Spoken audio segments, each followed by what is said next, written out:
Today we are diving into how the concept of growth mindset changed my life in only a year, and specifically through the lens of Andrew Huberman works. Yeah, I actually spent 3 hours watching and breaking down his podcast and testing what he teaches in real life. But here's the thing, if you ever struggle with self-doubt, felt stuck when facing challenges, I really think my own experience could be a game changer for you. But before we start, by the end of this video, you will have an actionable tools from Andrew Huberman that I've been personally using to shift my mindset and start seeing challenges as an opportunity. And I'll be sharing my honest opinion about the results of a year of testing and applying his advice on a daily basis and how it worked on me. Let's face it, most of us have been held back by the fear of failing or the belief that we are just not good enough. A good example is I'm just not good at hockey, but I actually played hockey one time in my entire life. Those beliefs about our ability can be an invisible wall that personally taught me to do a lot of things. I wasn't even trying. The problem is when we tie our identity to success, thinking I'm only valuable if I win, failure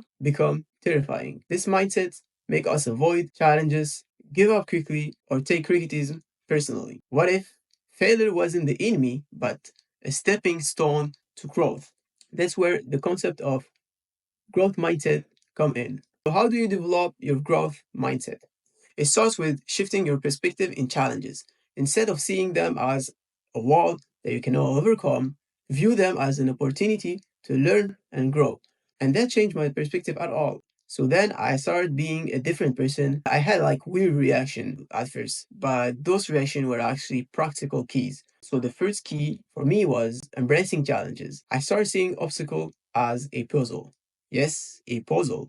What I mean by that is I started focusing more on the how to solve the problem. So what is the thing I can control right now to change the rust rather than just finding excuses as I'm not good enough or something like that. But now that by applying this mindset, I'm not saying it was easy to do. So yeah, I'm not here to sell you a dream. If you lose everything and end up on the street in a month, the issue isn't your mindset. It's about figuring out how you got into this situation. And now if you are facing that kind of crisis, the right mindset is focusing on making enough money right now to pay your rent and put food on the table. Like I had a friend who lost his job and almost become homeless. But guess what?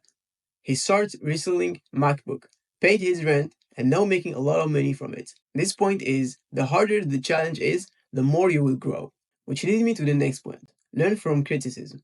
Instead of feeling defensive, ask yourself, what can I take away from this feedback? I know this one is really tough because even I sometimes don't like how someone give me the advice and just push it away. That's totally natural. Our brain hates criticism and try to reject it. Recognize that you shouldn't take this criticism personally and start seeing it as if your mom is advising you, like she wants the best for you. Take the time to reflect on the next criticism you receive and analyze it, whether it can benefit you. If so, apply it. If not, just let it go. So yeah, now I see criticism as a tool for improvement, which lead me to the last point. I think the hardest one is this last point, persisting through setback, because you're usually unaware that the problem is coming, but let me tell you something. A problem is never created to be predictable, and the problem should arise along the way. So don't worry, failure isn't final. I see it personally as a feedback to get through the problem. Every setback is a chance for me to adjust my approach and try again. So for this one particularly, I could give you a ton of example, but Andrew Huberman example is perfect. Think about his journey as a scientist. He faced countless experiments that failed again and again. He even failed at his first YouTube channel, but he didn't let those setbacks define him. Instead, he used them as a data point. And now he is a reference on neuroscience through social media. That persistence is a key reason how he is now respected and a successful science communicator. So remember, step backs are inevitable, but giving up is a choice which led you nowhere. So why not try a different approach? Because maybe this one will be the right one. So those strategies are backed by science and proven to help people reframe their thinking and achieve more. Now you will ask me, what do you think about all those advices and which advices worked for me?